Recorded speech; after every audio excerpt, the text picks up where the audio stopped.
Okay, now we're going to put the reed onto the staple with the wire. We're going to remark these dimensions one more time. They look like they're right about in the right place. Now the fun part. We're going to open it back up. We're going to put it on the easel.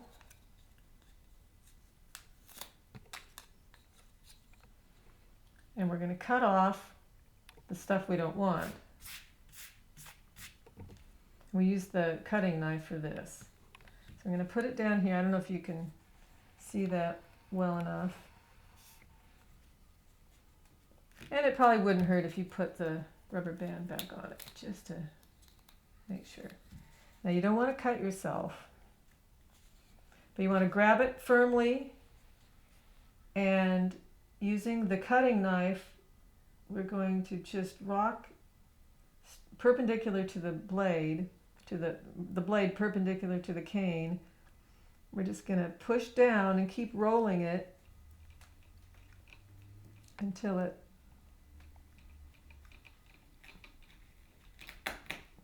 cuts off.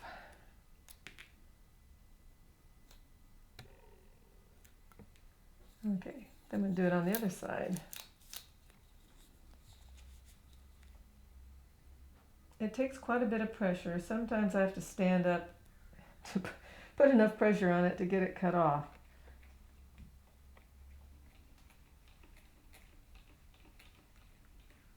This is where a sharp knife is helpful. Okay, that was good. Now, you got your perfect little mirror image reed there.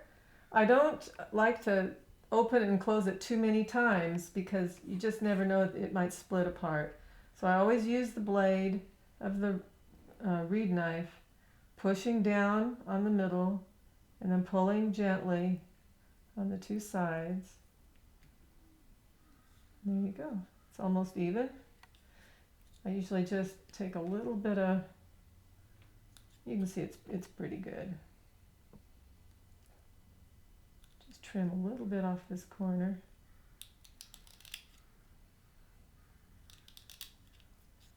When you're cutting this way on cane, you have to take tiny, tiny little slices, or you could just crack the whole thing.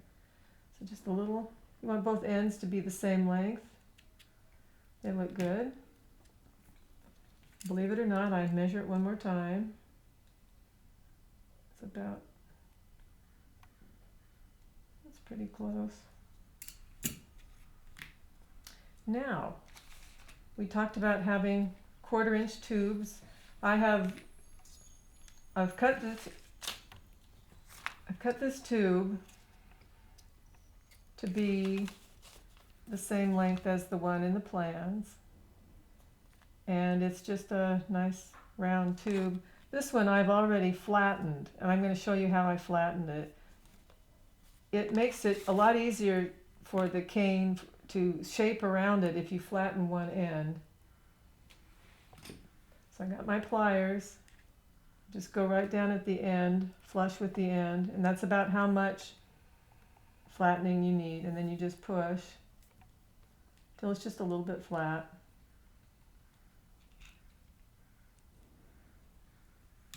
And there you go. So what we're going to do now is attach the wires. So I'm going to cut 3 pieces of wire.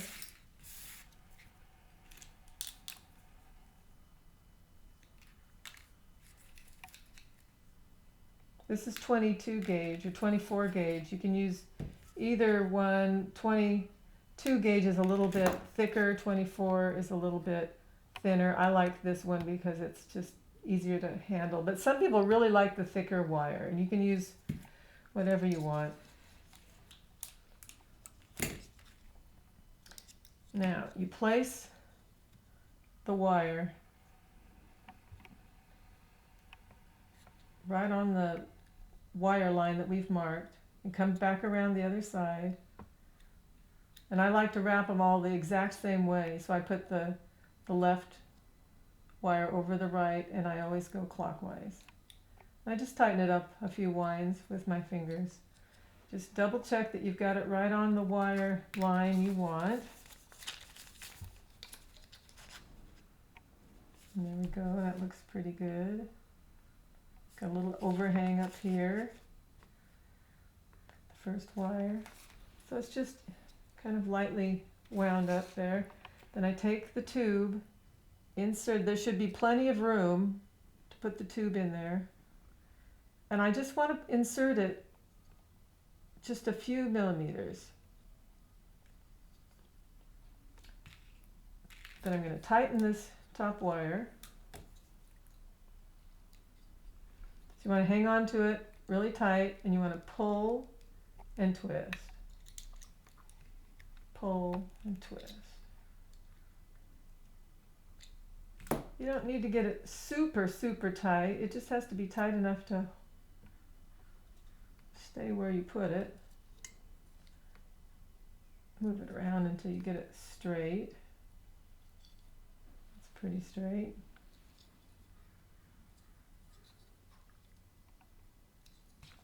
Go back and look at your picture. Looks pretty close. Now there's also a second wire marking. You can mark this.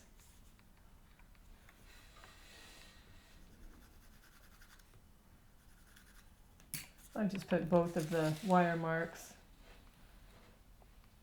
So the idea is to put the tube about halfway, half again farther than the wire mark. So you have a little bit of it on this side of the wire and the rest of it on that side of the wire.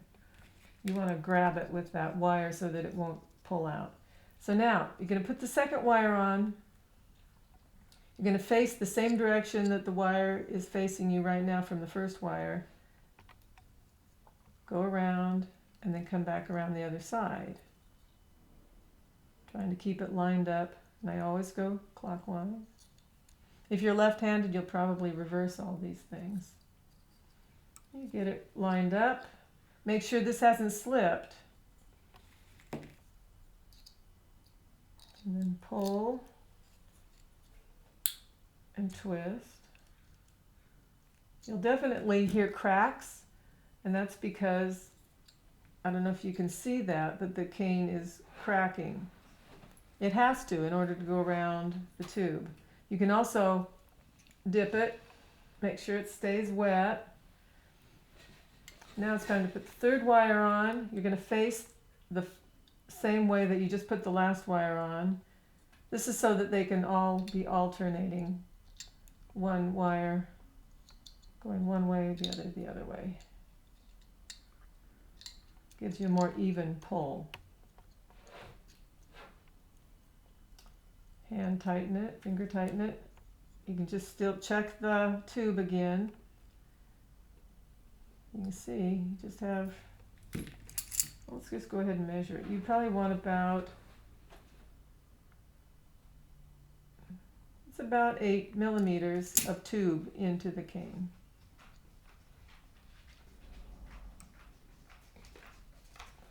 Okay, now I'm going to pull. You can hear it kind of conforming to the tube. Pull and twist.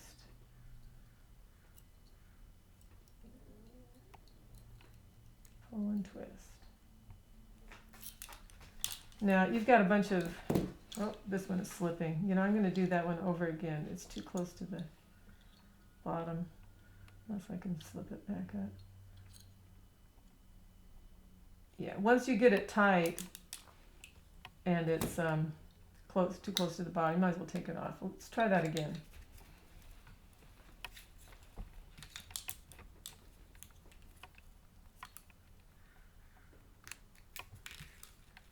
Okay, we'll get it a little closer up this time.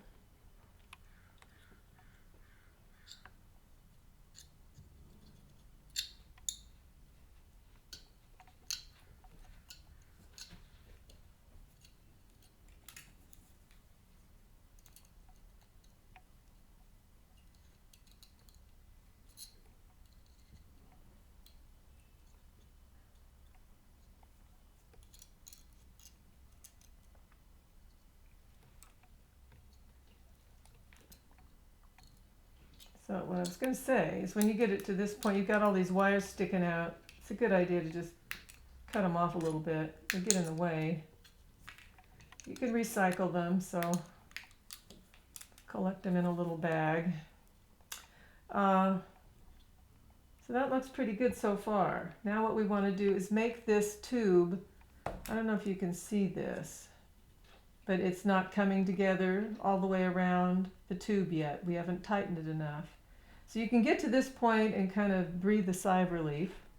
Nothing's cracked up beyond this top wire. That's why we put the first wire on first.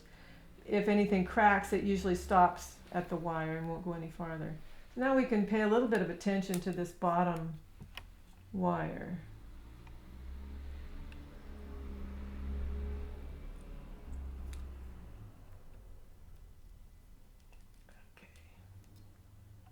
Pull. I'm pulling pretty hard, and now you can see it's starting to conform to the tube.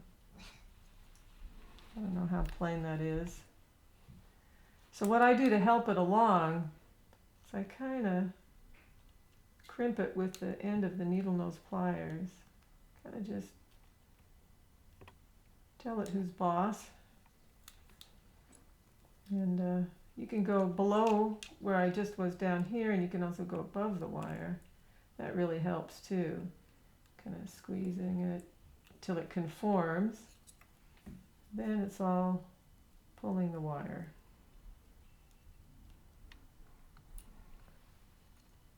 Yeah, there it goes, right onto the tube. That looks good. Now we'll tighten the second wire. And the first wire again.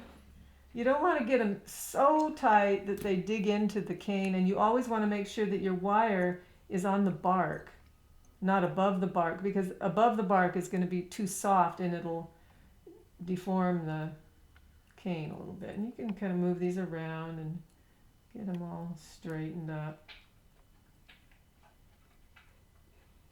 Looks pretty good.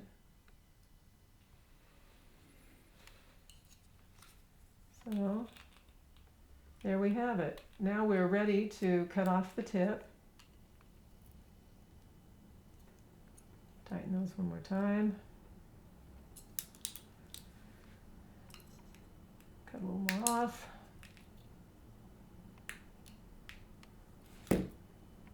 So there's the reed, pretty much done. That's the hardest part, I think. Make sure that tube is in there hard enough. Now what I want to do is just cut off the tip. So when you're cutting off the tip, the cane is pretty hard yet and pretty thick. So the first thing I want to do is to cut a tiny bit off the corner, just that much. You can see, not very much at all. It's about the smallest bite you can take. Then I'm going to cut straight across. And I'm also going to hold the blades between my thumb and forefinger tight enough so that the blades are stuck together. They're not going to pop open when you're done cutting. I'm just going to cut straight across. Didn't quite get that corner. And there you have the open blades. Success! There's your reed. Now we'll finish it off after we let it dry. So we're going to let it dry at least overnight or a day or so, or any time after that you want to. You can put it away. So we'll come back next time.